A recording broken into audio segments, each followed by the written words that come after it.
एक कुख्यात आतंकवादी की प्रोफाइल को डाउन प्ले करने की कोशिश की गई, उसे एक आम आदमी के रूप में पोर्ट्रे करने का प्रयास हुआ और पाकिस्तान ने अनजाने में अपनी ज़मीन पर उस आदमी की पहचान और उपस्थिति की पुष्टि कर दी, जिसे अमेरिका ने आतंकी और लश्कर तैयबा के सीनियर मेंबर के तौर पर नामित किया है।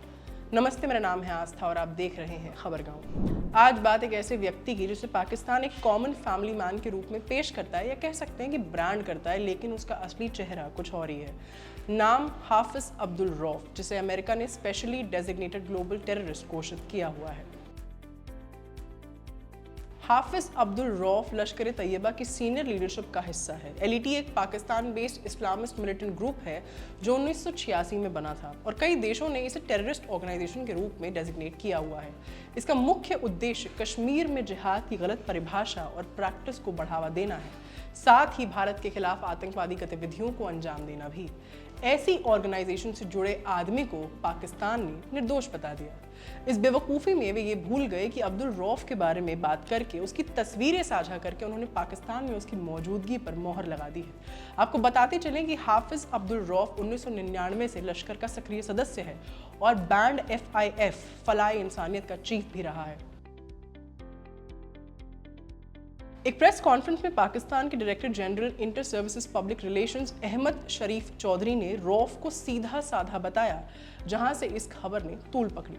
दरअसल हाफिज अब्दुल रऊफ मारे गए आतंकियों के फ्यूनरल प्रेयर्स को लीड कर रहा था। वे आतंकी जिन्हें 7 मई 2025 को भारत ने ऑपरेशन सिंदूर के तहत मार गिराया था।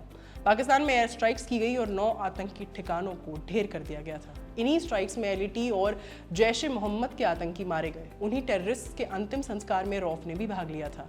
वहां से उसकी तस्वीरें सामने आई और इसी कॉन्टेक्स्ट में पाकिस्तान ने रऊफ को आम आदमी करार कर दिया। चौधरी ने कहा कि रऊफ की 3 बेटियां और एक बेटा है और वो एक आम फैमिली मैन है। आतंकवादियों के अंतिम संस्कार में वरिष्ठ पाकिस्तानी सैन्य और पुलिस अधिकारियों ने भाग लिया था।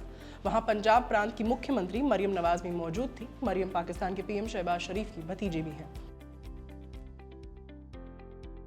पाक के मिलिट्री स्पोक्स पर्सन ने कहा कि रऊफ एक धार्मिक व्यक्ति हैं और अगेन कॉमन फैमिली मैन है, लेकिन भारत के PIB ने इस दावे को झूठ बताया और कहा कि रऊफ की आइडेंटिटी डिटेल्स US ट्रेजरी के सैंक्शंस लिस्ट से हूबहू मिलती है, जिसमें रऊफ का नाम लश्कर तैयबा के सीनियर लीडर के रूप में दर्ज किया गया है। मुरीद की पाकिस्तान में लश्कर का हेडक्वार्टर है, जहां से कई आतंकवादी गतिविधियां चलाई जाती हैं। यहीं से साल 2008 के मुंबई अटैक्स जैसे बड़े अटैक्स प्लान किए गए थे। हाफिज अब्दुल रऊफ का मुरीद के से गहरा संबंध है और यहां से वो अपनी टेरर एक्टिविटीज को भी अंजाम देता है।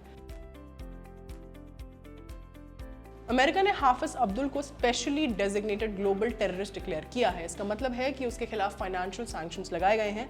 इसके बावजूद पाकिस्तान उसे एक आम नागरिक बताकर बचने की कोशिश कर रहा है।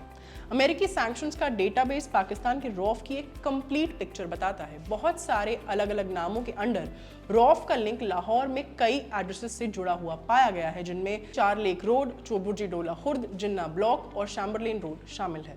हाफिज का केस एक एग्जाम्पल है कि कैसे कुछ देश आतंकवादियों को बचाने की कोशिश करते हैं, उनके खिलाफ मौजूदा पुख्ता सबूतों के होने के बावजूद भी, और फिर पाकिस्तान आतंकियों को पनाह देने की बात को नकारता दिखाई देता है। Irony much, right? जाहिर तौर पर हमें भी पाकिस्तान के इस रिपीटेड डिनायल के चलते खुद भी सतर्क रहने की ज़रूरत है। आज की वीडियो यहीं तक। अपनी राय हमारे साथ कमेंट बॉक्स में साझा ज़रूर करें। कैमरा के पीछे हमारे साथी सर्वेश। बने रहिए खबरगांव के साथ। शुक्रिया।